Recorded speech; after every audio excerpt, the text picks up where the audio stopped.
Welcome to my channel. आप सभी दर्शकों का मेरे यूट्यूब चैनल पे फिर से एक बार स्वागत है। उम्मीद करते हैं कि आप सभी लोग अच्छे होंगे। गेट टॉपर टॉक में एक और इंटरव्यू आज हम कवर अप करने जा रहे हैं, जिसमें हमारे साथ मानस, जिन्होंने मैकेनिकल डिपार्टमेंट में ऑल इंडिया रैंक 30 अचीव किया है।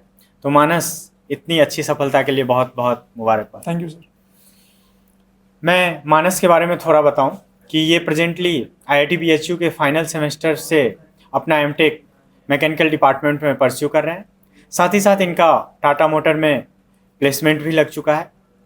तो हम मानस से बहुत सारी इन्फॉर्मेशन, लाइक अगर कोई बिगिनर प्रिपरेशन करना चाह रहा है या फिर इनका प्रिपरेशन स्ट्रेटजी क्या रहा था, इन्होंने कौन सा टेस्ट सीरीज अटेम्प्ट किया था, उसका क्या स्ट्रेटजी रहा, रिवीजन स्ट्रेटजी क्या रहा, फिर पेपर को कैसे अटेम्प्ट किया, गेट के साथ साथ मीन्स एमटेक के साथ साथ गेट का प्रिपरेशन कैसे किया, इन सभी चीज़ों के बारे में हम बहुत ही डिटेल में डिस्कशन करेंगे। ये वीडियो बहुत ही जेन्यून और ऑथेंटिक होगा, क्योंकि किसी भी ऑर्गेनाइजेशन के द्वारा स्पॉन्सर्ड नहीं है। तो उम्मीद करते हैं कि ये वीडियो आप लोगों के लिए यूजफुल रहेगा। वीडियो शुरू करने से पहले आप सभी दर्शकों से मेरा एक रिक्वेस्ट है कि अगर आप इस चैनल पर नए हैं तो प्लीज़ चैनल को सब्सक्राइब करके इस फैमिली को और लार्ज बनाएं।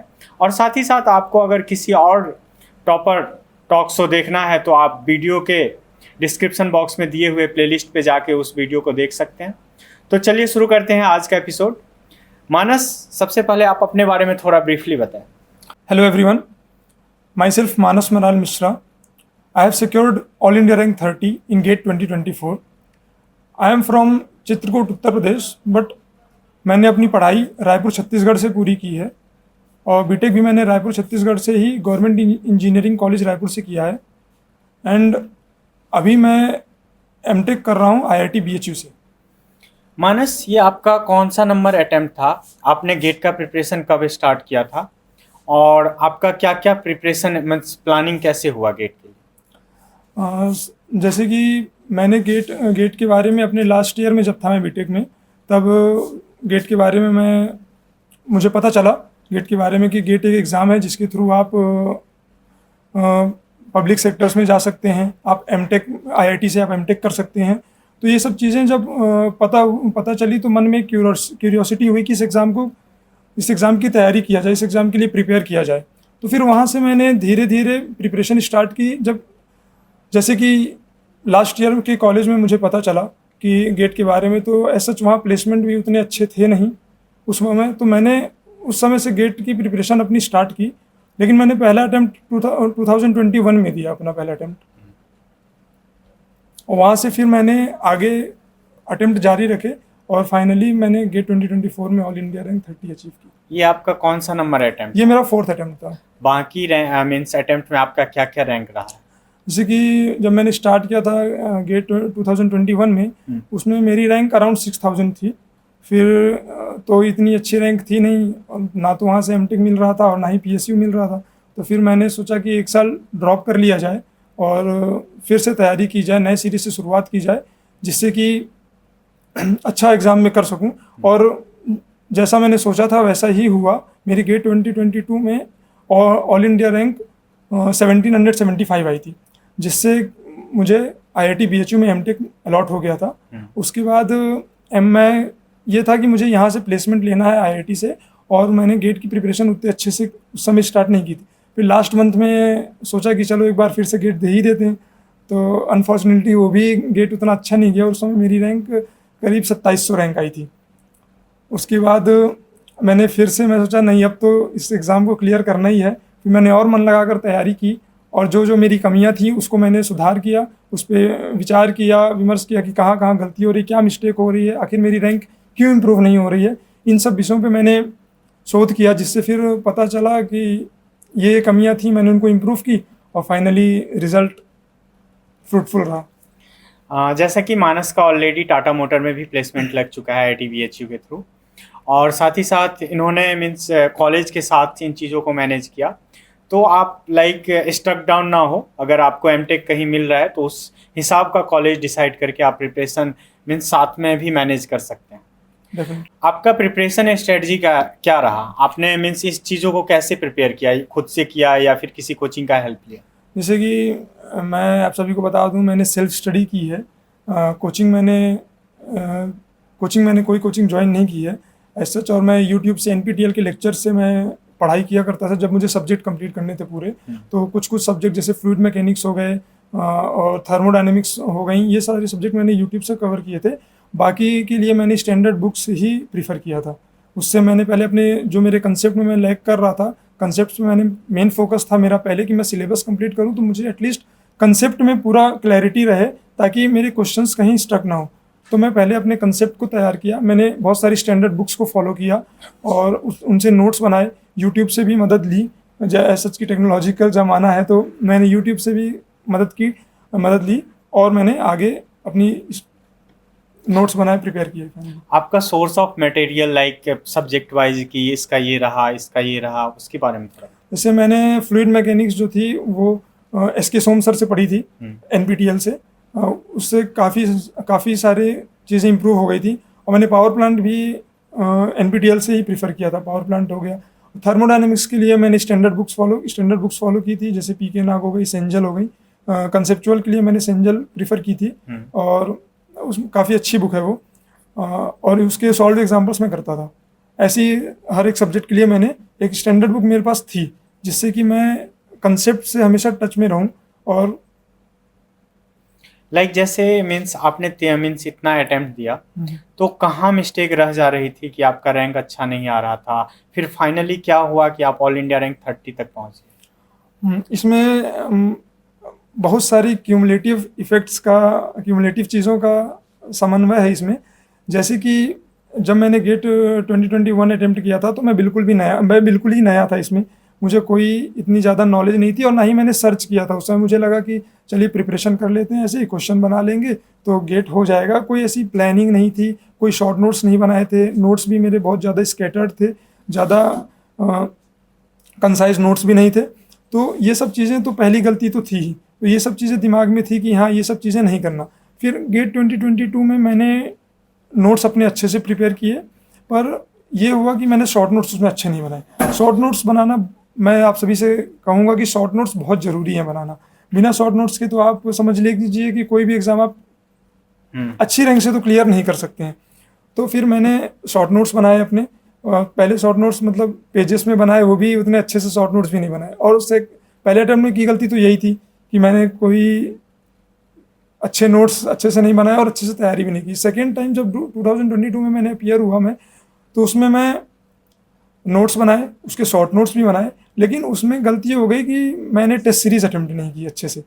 तो एक एक गलतियों से मैं सीखता रहा और आगे धीरे धीरे फिर 2023 में अटेम्प्ट था मेरा।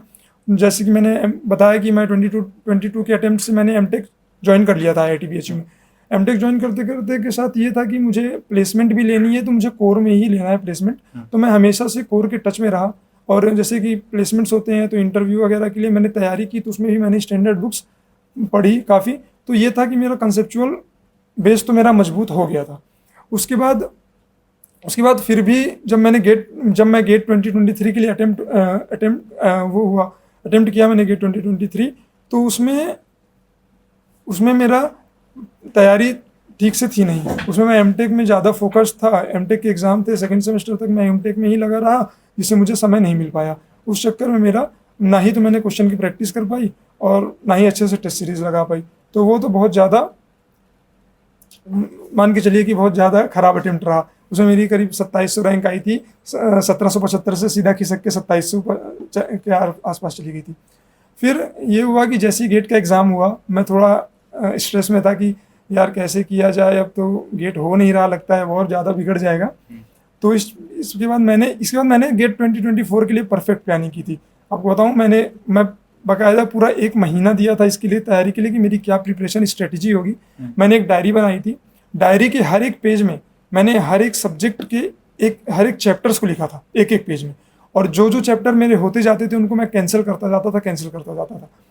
और सबसे बड़ी जो मेरी गलती रही विगत के गेट के उसमें तो मेरी ये गलती रही, जैसे मैंने कि देखा कि मेरी प्रैक्टिस कहीं ना कहीं बहुत लैग थी। कंसेप्चुअल क्लैरिटी एक समय के बाद आ जाती है, उससे ऊपर आप नहीं उठ सकते। आप जितने बार भी रिवीजन करेंगे वो आपको फ्रूटफुल नहीं होगा जब तक आप उसका अप्लाई नहीं करेंगे उसको। तो ये चीज़ मैंने ये चीज़ को देखा और उस पर मैंने सोचा कि चलो अब मुझे मेन प्रैक्टिस करनी है। कंसेप्चुअली तो मैं स्ट्रांग हो चुका हूँ। उसके बाद मैंने प्रैक्टिस की, खूब क्वेश्चंस लगाए, और इतने क्वेश्चंस लगाए कि समझ लीजिए कि मैंने सारे बुक की स्टैंडर्ड क्वेश्चंस भी मैं सॉल्व कर लिया था। टेस्ट सीरीज के कुछ पुराने टेस्ट सीरीज थे उनके क्वेश्चंस भी मैं लगा डाला था। ये था। और जो रही बात कि मैं हर एक जो डायरी थी मेरी, एक जो डायरी मेंटेन थी, उसमें मैंने हर एक सब्जेक्ट के एक एक चैप्टर लिखे थे। उन चैप्टर्स में हर एक चैप्टर को मैं कट करते जाता था। लाइक अगर कोई बिगनर स्टार्ट करना चाह रहा है तो उसका क्या प्लान होना चाहिए? मीन्स अगर वो शुरू से जीरो से अगर प्लानिंग कर रहा है तो उसे किस तरह से 1 साल का प्लानिंग करना चाहिए? देखिए, सबसे पहले तो उसको अपने अंदर ये एनालाइज करना चाहिए कि मैं कितना कंसेप्चुअली स्ट्रांग हूँ किसी सब्जेक्ट में। अगर आपका कंसेप्ट वीक है तो आपके क्वेश्चंस बहुत मुश्किल हैं कि लगें। और जैसा कि इस 2022 गेट 2022 से जो गेट का हम पैटर्न देख रहे हैं वो काफ़ी, अब वो जो पुरानी अप्रोच थी कि आप प्रीवियस ईयर प्रैक्टिस कर लेंगे और आप एग्ज़ाम देने चले जाएंगे, तो अब ये वाला मिथ खत्म हो चुका है। अब इससे क्या है कि आप लोगों को एक बुक के टच में एक कन्वेंशनल अप्रोच आपको क्वेश्चंस के लिए देखनी पड़ेगी। तो मेरी सलाह यही है कि आप ज़्यादा से ज़्यादा लॉन्ग क्वेश्चंस करें जो कि बुक्स के सॉल्व एग्जांपल्स होते हैं। हाँ, रेलिवेंट क्वेश्चंस करें, पहले प्रीवियस ईयर्स को एनालाइज कर लें, गेट के सिलेबस को अच्छे से देख लें और फिर वैसे क्वेश्चंस उठाएं जो आपके रिलेवेंट हैं। ऐसा नहीं कि आप ऐसे क्वेश्चंस उठा लिए जो गेट में आज तक आया ही नहीं, उसी को आप अपना दिमाग खराब क्यों करे पड़े कि आपको समझ में नहीं आ रहा है, फिर आप आगे बढ़ रहे हैं। तो ऐसे क्वेश्चंस ना उठाएं। और जैसे कि आपने कहा कि बिगिनर्स के लिए, तो पहले वो अपने कंसेप्ट को स्ट्रॉन्ग करें, कहीं से भी सोर्स ले अपना, वो एनालाइज करे कि ज़्यादा वीक है तो कहीं कोचिंग की भी हेल्प ले ले, स्टैंडर्ड बुक्स को फॉलो कर ले। तो पहले अपने बेसिकली वो ये करे कि पहले अपने 4-5 महीने में अपना वो पूरा सिलेबस ख़त्म कर दे और 4-5 महीने में सिलेबस विथ प्रॉपर क्वेश्चंस करे। एक टॉपिक खत्म हुआ, आप नेक्स्ट टॉपिक का आप क्वेश्चंस लगाइए और पैरेलल में टेस्ट सीरीज देते रहिए। लाइक जैसे आते हैं कि टेस्ट सीरीज के लिए आपने मीन्स जैसा कि आपने ऑलरेडी बताया कि टेस्ट सीरीज आपका एक एरर था बैक में, तो आपने किस टेस्ट सीरीज का हेल्प लिया और किस तरह से टेस्ट सीरीज को आप एनालिसिस करते थे या अटेम्प्ट करते थे, इन सभी चीज़ों के बारे में? हाँ, तो मैंने इस बार 2 टेस्ट सीरीज ली थी। 2 टेस्ट सीरीज ली थी और मैं हमेशा से ये फोकस करता था। पहले तो टेस्ट सीरीज में ये था कि मेरी छूट जाती थी, मैं टेस्ट सीरीज देता था, मेरे नंबर अच्छे नहीं आते थे तो मैं डीमोटिवेट हो जाता था और ये सोचता था कि अरे टेस्ट सीरीज से क्या ही होगा, सीधा एग्ज़ाम निकालेंगे। तो ये बहुत गलत चीज़ थी मेरी, मुझे बाद में पता चला। तो जब मैंने टेस्ट सीरीज़ अच्छे से जब देना स्टार्ट किया, मैंने काफ़ी एनालिसिस किया, उसके बाद मैं ये पाया कि मैं पहले टॉपिक वाइज टेस्ट जरूर देता था।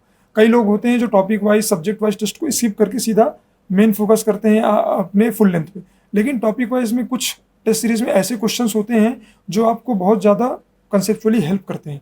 आप जैसे सब्जेक्ट का कोई टॉपिक पढ़ रहे हैं, टॉपिक के साथ साथ आप टेस्ट लगाते जाएंगे तो आप हमेशा क्वेश्चन के टच में रहेंगे और क्वेश्चन में के टच में रहना बहुत जरूरी है क्योंकि अल्टीमेटली एग्जाम में आपको क्वेश्चन ही सॉल्व करना है। तो जब आप क्वेश्चन के टच में रहेंगे तो आप देखेंगे कि आप काफ़ी इंप्रूव कर रहे हैं और फिर बाद में जब आपका पूरा सिलेबस हो जाए तब जाके आप full length syllabus test series लगाइए ताकि आपको एक आइडिया मिल जाए कि किस टाइप के क्वेश्चंस को मुझे हैंडल करना है और उनको कैसे फिर आप अटैक कर पाएंगे।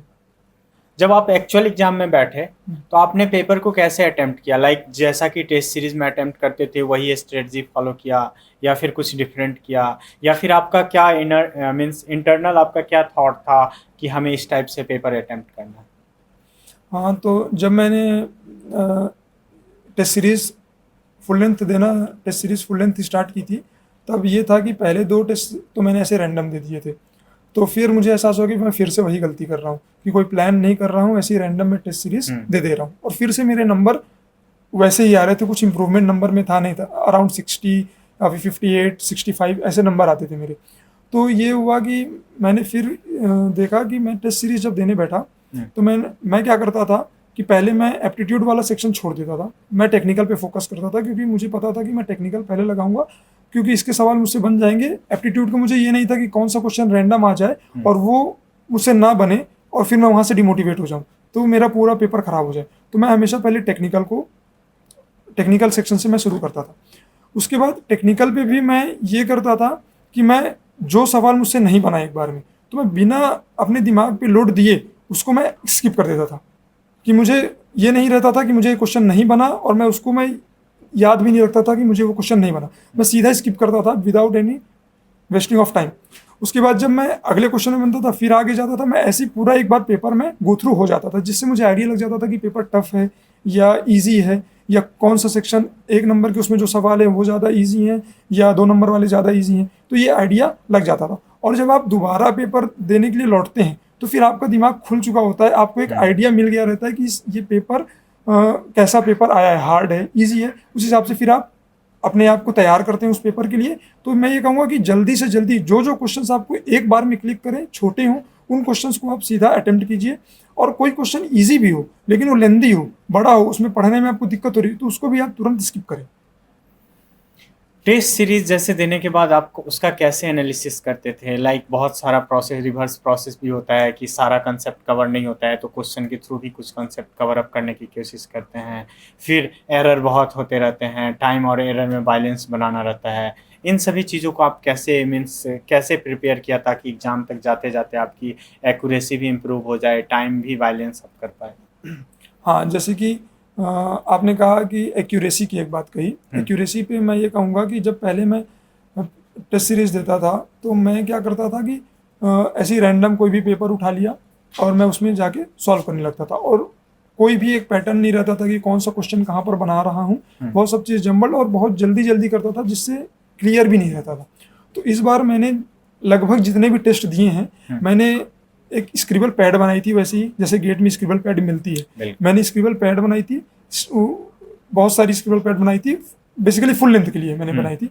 और मैं ये मेरे माइंड में ये थॉट था ही नहीं कि मुझे टेस्ट सीरीज में टॉप करना है या मुझे टेस्ट सीरीज में बहुत अच्छे नंबर लाने हैं। बस मेरा ये थॉट था, जैसे कि आपने कहा एक्यूरेसी के लिए, एक्यूरेसी इंप्रूवमेंट के लिए सिर्फ जहाँ तक मुझे लगता है कि एक ही तरीका है कि आप क्लियर लिखें और ऐसा लिखें जी कि आपको वो समझ में, और धीरे चलें, कोई भी क्वेश्चन में हड़बड़ी ना करें, आप धीरे धीरे अपनी स्पीड को इम्प्रूव करें। और जैसे ही आप हड़बड़ी करेंगे आपकी कुछ ना कुछ वैल्यूज छूट जाएंगी जो कि डेटा आप कैलकुलेटर में एंट्री नहीं कर पाएंगे। तो इस समय, और मैंने यही चीज़ गेट के एग्जाम में भी की, मैं गेट एग्जाम में इतना, ये जो स्क्रिबल पैड वाली चीज़ थी, ये आदत मेरी इतनी मुझे रिलैक्स की कि वहाँ मैंने लगभग एक पेज में कोई सवाल ऐसे थे जो एक पेज में मैंने एक सवाल सॉल्व किया और एकदम क्लियर किया, ताकि मुझे दिखे जब मैं डेटा कैलकुलेटर में पुट करूँ तो वो डेटा मिस ना हो और मेरा आंसर गलत ना हो। तो मैंने अपनी एक्यूरेसी ऐसे इम्प्रूव की। जैसे लाइक होता है कि सेलेक्टिव प्रिपरेशन जो कि करना नहीं चाहिए हमेशा, अगर गेट का प्रिपरेशन कर रहे हैं तो फर्स्ट अटेम्प्ट मतलब फुल प्रिपरेशन के साथ होना चाहिए, फुल सिलेबस कवर अप होना चाहिए। बट आपको क्या लगता है उसमें? जैसे कि गेट के सिलेबस कवर करने की बात है तो मैंने तो पूरा किया था, मैं कुछ चीज़ छोड़ के नहीं गया था।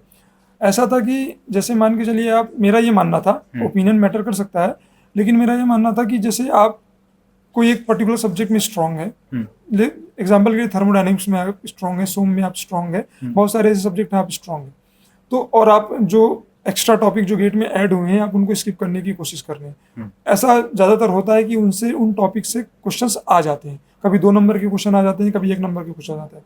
हो सकता है कोई पर्टिकुलर सब्जेक्ट से कुछ ऐसा सवाल आ जाए जिससे वो सवाल आपसे ना बने, भले ही वो आपका स्ट्रॉन्ग सब्जेक्ट हो, तो वो भी सवाल नहीं बना और आप कुछ टॉपिक छोड़ गए हैं, आप उनके टच में एटलीस्ट पूरा ना करिए तो एटलीस्ट उसको एक बार रीड मार के चले जाइए, ताकि आपको एक आइडिया रहे, जैसे थ्योरेटिकल क्वेश्चन क्लिक कर गया आपके दिमाग में तो अटेम्प्ट हो जाए। तो कुछ छोड़ के मत जाइए, मेरा ऐसा मानना है। हाँ, आप अपनी स्ट्रॉन्ग एरियाज पे मेहनत कर सकते हैं, उसको अच्छे से कवर कर सकते हैं, लेकिन वीक एरियाज को थोड़ा टच में रहिए, उसको एकदम से नेग्लेक्ट नहीं किया जा सकता।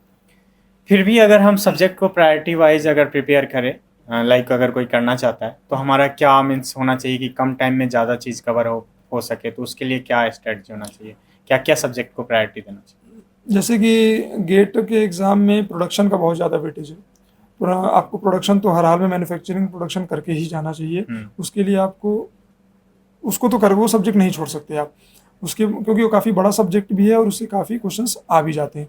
मैं प्रोडक्शन और मटेरियल साइंस सेम करके चल रहा हूँ। उसके बाद आप thermodynamics, fluid mechanics, then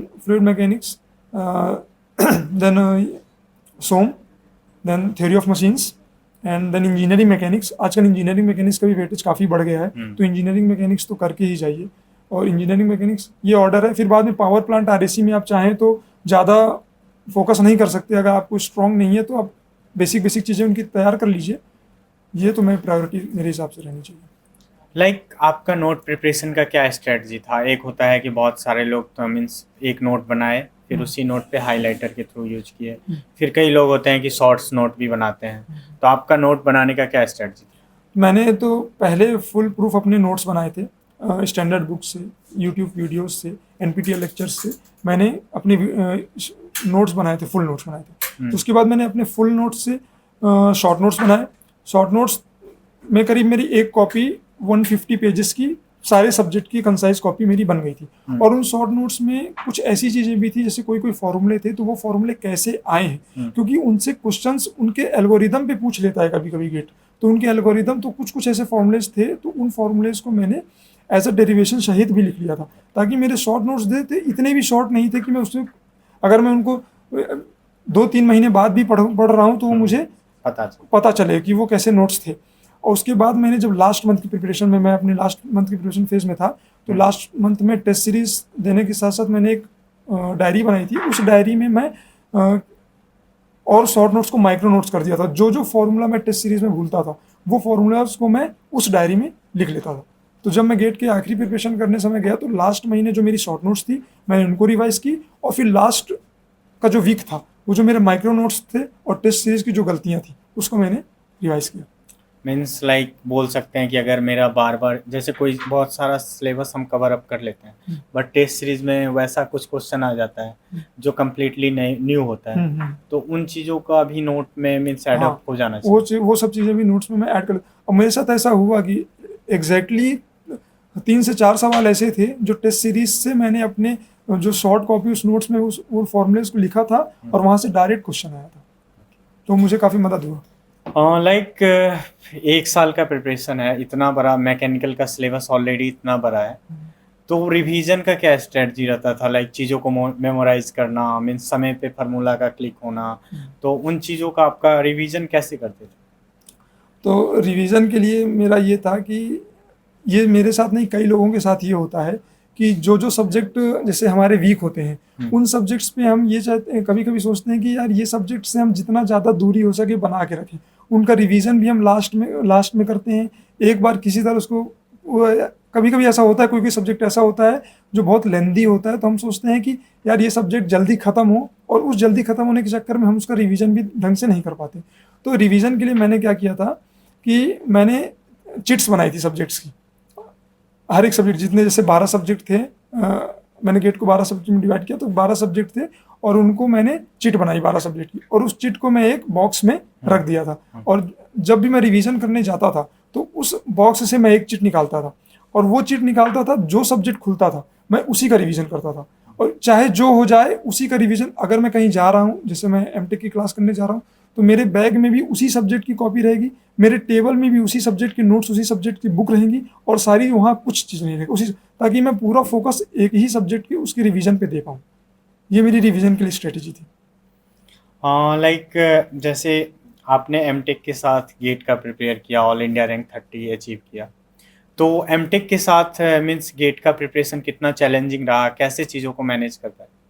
MTech के लिए तो जैसे कि मैं थर्मल एंड फ्लूइड इंजीनियरिंग से मैं एमटेक कर रहा हूँ, तो उसमें कुछ कुछ सब्जेक्ट्स तो कॉमन ही थे जो गेट के थे, 2-3 सब्जेक्ट मेन सब्जेक्ट थे, तो उससे तो मुझे मदद मिलती ही थी। प्लस गेट के लिए मैं उतना ज़्यादा फर्स्ट ईयर में तो ओरिएंटेड नहीं था, और रही बात सेकेंड ईयर की, तो सेकेंड ईयर में प्रोजेक्ट चलता था, रोज़ लैब जाना पड़ता था। तो लैब से जब मैं आता था तो मेरे पास 3 घंटे बचते थे पढ़ने के लिए, तो मैं 3 से 4 घंटे में सिर्फ मैं क्वेश्चन प्रैक्टिस करता था। क्वेश्चंस में जो गलतियाँ होती थी, उन क्वेश्चंस को मैं, उन गलतियों को मैं लिखता था।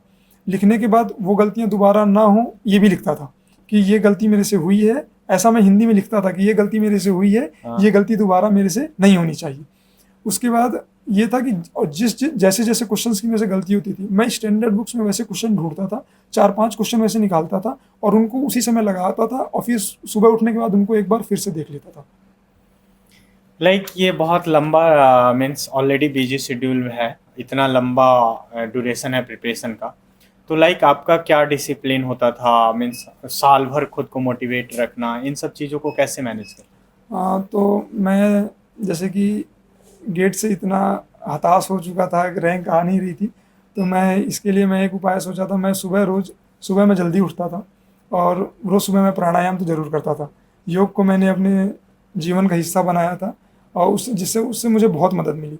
डेफिनेटली उससे बहुत ज़्यादा मदद मिली। मेरा दिमाग बहुत स्थिर रहता था, टेंशन ज़्यादा होती नहीं थी और मैं अपनी पढ़ाई पे जिससे मैं पूरा फोकस रह पाता था। आपका डेली का क्या रूटीन होता था? डेली का रूटीन ये था कि जैसे सुबह उठता था, सुबह उठ के जो मैंने लास्ट नाइट जो मैंने क्वेश्चन सॉल्व किए हैं उन क्वेश्चंस को मैं एक बार देख लेता था।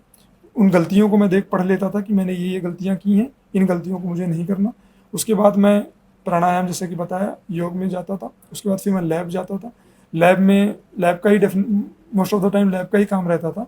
फिर लैब से आने के बाद फिर मैं खाना खाने के बाद चुपचाप फिर पढ़ाई में ही बैठ जाता था अपना। और अपने सिलेबस तो मेरा कंप्लीट था ही, कंसेप्ट भी स्ट्रॉन्ग हो ही गए थे। बस मेरी लैग कर रही थी क्वेश्चन प्रैक्टिस की। तो मैं ज़्यादा से ज़्यादा क्वेश्चन प्रैक्टिस करने की कोशिश करता था। हाँ, जैसे कि एमटेक बहुत सारे लोग क्या करते हैं कि गेट का तैयारी करते जा रहे हैं। आपको क्या लगता है कि एमटेक में इनरोल हो के गेट का प्रिपरेशन करना चाहिए ताकि एक बैकअप हो, एक मीन्स कॉन्फिडेंस लेवल बूस्टअप हो, या फिर मीन्स कंटिन्यूस गेट का प्रिपरेशन करना चाहिए? मेरा मानना है कि गेट एग्ज़ाम जो है बहुत अनप्रिडिक्टेबल है। आप प्रिडिक्ट नहीं कर सकते। आपकी अगर कभी कभी ऐसा भी होता है कि आपकी तैयारी भी अगर बहुत अच्छी चल रही है तो भी आपका पेपर अन्य कुछ कारणों की वजह से बिगड़ भी सकता है, जिससे आप अपने समझिए कि आप लास्ट मोमेंट में अपने आपकी एज भी निकलती जा रही है, तो आप ऐसा रिस्क तो नहीं ले सकते हैं। तो डेफिनेटली ये मेरा मानना है कि आप कहीं ना कहीं एमटेक में तो आप एनरोल हो ही लीजिए। आप एमटेक में एनरोल होजिए। एमटेक में भी अच्छा काम होता है, अच्छी प्लेसमेंट होती है, यहाँ से भी अच्छी कंपनियाँ आती हैं। आप अगर यहाँ भी कोर्स से जुड़े रहेंगे तो ऐसा नहीं है कि आपका प्लेसमेंट नहीं रहेगा। अगर आप स्ट्रांग हैं, आप कंसेप्चुअली बहुत स्ट्रांग हैं, फोकस्ड हैं, तो आपका प्लेसमेंट अच्छा हो जाएगा। और जैसे कि मेरी जो पुरानी टेक्निकल नॉलेज थी, मैंने जो किताबों की मदद ली, किताबों को पढ़ा, उससे मुझे डेफिनेटली एमटेक के इंटरव्यू में मुझे बहुत फ़ायदा हुआ। एमटेक एज ए कम्प्लीमेंट्री हो जाता है बहुत सारे कोर एरिया में। जो आप पढ़ते हैं वो एज ए गेट में आपका सपोर्टिव भी हो जाता है। जैसे अभी हम गेट के लिए अगर हम इतना एफर्ट डालें या फिर किसी और चीज़ में उतना एफर्ट डालें तो प्रोपोर्शनल रिजल्ट हमें गेट के प्रिपरेशन में मिल पा रहा है? देखिए, गेट की प्रिपरेशन में डेफिनेटली प्रोपोर्शनल रिजल्ट हमेशा से रहा है। आप सिर्फ पीएसयूज़ को, कुछ बच्चे सिर्फ गेट मीन्स पीएसयूज़ ही समझते हैं। पीएसयू नहीं, गेट से बहुत सारे चांस। आप एनआईटी आईआईटी से एमटेक कर सकते हैं। गवर्नमेंट इंस्टीट्यूट्स हैं, बहुत अच्छा यहाँ से भी बच्चों के प्लेसमेंट्स होते हैं और बहुत अच्छी अच्छी जगह होते हैं जो कि आपको पीएसयू से भी अच्छा पैकेज यहाँ कहीं कहीं कभी किसी कंपनी में मिल जाता है आपको। और डेफिनेटली आप अगर यहाँ मेहनत करते हैं, आप फोकस्ड, ये मत सोचिए कि आपको सिर्फ पीएसयू ही चाहिए, या अगर आपकी रैंक उतनी अच्छी नहीं आई, आप एमटेक करने आइए आईआईटी से। आपको यहाँ वो एटमॉस्फेयर भी मिलता है जिससे आप ग्रो कर सकें। जैसे मुझे, आप घर में बैठ के दिन रात साल दर साल आप प्रिपरेशन करते जा रहे हैं तो आपको कहीं कहीं ऐसा लगता है कि आप जैसे कुएं का मेंढक होता है वैसा आदमी बन जाता है। उसका जो एटमॉस्फेयर होता है ज़्यादा कंसाइज हो जाता है और वो सोच नहीं पाता उससे आगे। जब आप यहाँ आते हैं और बच्चों से, उसी तरह के बच्चों से आप मिलते हैं, वैसा आपका एटमॉस्फेयर डेवलप होता है। फिर आप वहाँ से सीखते हैं, अपनी गलतियों को भी देखते हैं। कुछ बच्चे अच्छा कर रहे होते हैं, उनसे आप सीख लेते हैं। ये सब चीज़ें आप आगे करते जाते हैं तो आपको डेफिनेटली आगे सक्सेस मिलती है। हाँ, बेटर है कि कहीं भी मीन्स लोड के हिसाब से कॉलेज चुन करके, क्योंकि मानस का भी ऑलरेडी प्लेसमेंट भी हो चुका है, तो एक बैकअप माइंड प्रिपेयर हो जाता है, एक कॉन्फिडेंस लेवल आ जाता है। लास्ट मंथ की क्या स्ट्रेटजी रही थी? सर, लास्ट मंथ मैंने फुल लेंथ टेस्ट सीरीज दिए थे और जो गलतियाँ थी पहले मैं टेस्ट देता था और जो क्वेश्चंस गलत होते थे उनका मैं फिर से उनको दोबारा सॉल्व करता था टेस्ट ख़त्म होने के बाद तुरंत। और जो मेरे से क्वेश्चंस बिल्कुल नहीं बना, जो नया था मेरे लिए, उस कंसेप्ट को मैं वापस अपनी, जो जैसा मैंने बताया, मैं अपनी डायरी पे उसको नोट कर लेता था और सुबह उसको रिवाइज कर लेता था। आप अपने आने वाले जूनियरों को क्या सलाह देना चाहेंगे ताकि वो कम समय में जल्दी से अच्छा रैंक अचीव कर सके, क्या क्या मिस्टेक ना करे? मीन्स आपका फाइनल सजेशन क्या हो? मेरा फाइनल सजेशन जो अपकमिंग स्टूडेंट्स हैं उनके लिए यही रहेगा कि आप सबसे पहली चीज़ कि आप कंसेप्चुअली स्ट्रांग हो जाइए। फिर आप खूब प्रैक्टिस कीजिए। बिना प्रैक्टिस के आप एग्ज़ाम में जाएंगे तो आप हमेशा, आपका एग्ज़ाम बिगड़ेगा ही बिगड़ेगा। आपको प्रैक्टिस करनी ही पड़ेगी, जितने ज़्यादा से ज़्यादा क्वेश्चंस लगा सके, क्योंकि वहाँ एग्जाम में आपका हाथ चलना चाहिए और हाथ को आपके क्वेश्चंस की प्रैक्टिस होनी चाहिए। दिमाग और हाथ का कोऑर्डिनेशन क्वेश्चन के साथ मैच करना चाहिए, नहीं तो आप कितना भी थ्योरेटिकल अप्रोच ले लें, आपसे क्वेश्चन नहीं वहाँ हिलेगा, और बनेगा भी तो आप टाइम ज़्यादा लेंगे। दूसरी चीज़, टेस्ट सीरीज पे फोकस रहिए। टेस्ट सीरीज में मैं जैसा कि कहा, सब्जेक्ट वाइज और टॉपिक वाइज टेस्ट को भी उतना ही महत्व दीजिए जितना आप फुल लेंथ को दे रहे हैं। टॉपिक वाइज टेस्ट और सब्जेक्ट वाइज टेस्ट आपके कंसेप्ट को स्ट्रॉन्ग करेंगे, डेफिनेटली वो स्ट्रॉन्ग करेंगे। और लास्ट ये कि रिवीजन की स्ट्रेटेजी जो मैंने अपनाई है, मुझे जहाँ तक लगी, वो मुझे मेरे लिए कारगर साबित हुई है कि आप जो सब्जेक्ट्स से डरते हैं, वो सब्जेक्ट्स को, वो साइकोलॉजी का बैरियर रहता है कि वो सब्जेक्ट को हम आखिरी में करते हैं, उसको नेग्लेक्ट करते रहते हैं। तो कोशिश करिए कि प्रायोरिटी सेट कीजिए, नहीं प्रायोरिटी सेट कीजिए तो वो जैसा मैंने कहा, चिट बनाइए, सब्जेक्ट उठाइए, जो सब्जेक्ट निकले ईमानदारी से उस सब्जेक्ट का रिवीजन करिए और फिर आगे क्वेश्चंस प्रैक्टिस कीजिए। मानस ने बहुत ही ऑनेस्टी के साथ और एकदम जेन्युइनली हर चीज़ों का आंसर किया, और उम्मीद करते हैं कि आप सभी दर्शकों के लिए ये वीडियो काफ़ी यूजफुल रहेगा। मानस, इन्फॉर्मेशन शेयर करने के लिए बहुत बहुत धन्यवाद। Thank you sir. अगर आप लोगों को और भी कोई इन्फॉर्मेशन चाहिए तो वीडियो के कमेंट बॉक्स में पूछ सकते हैं, समय मिलने के अकॉर्डिंग रिप्लाई करने का कोशिश करूंगा। साथ ही साथ आप मेरे लिंक्डइन प्रोफाइल अखिल झा से भी जुड़ सकते हैं। आप सभी दर्शकों को वीडियो देखने के लिए बहुत बहुत धन्यवाद।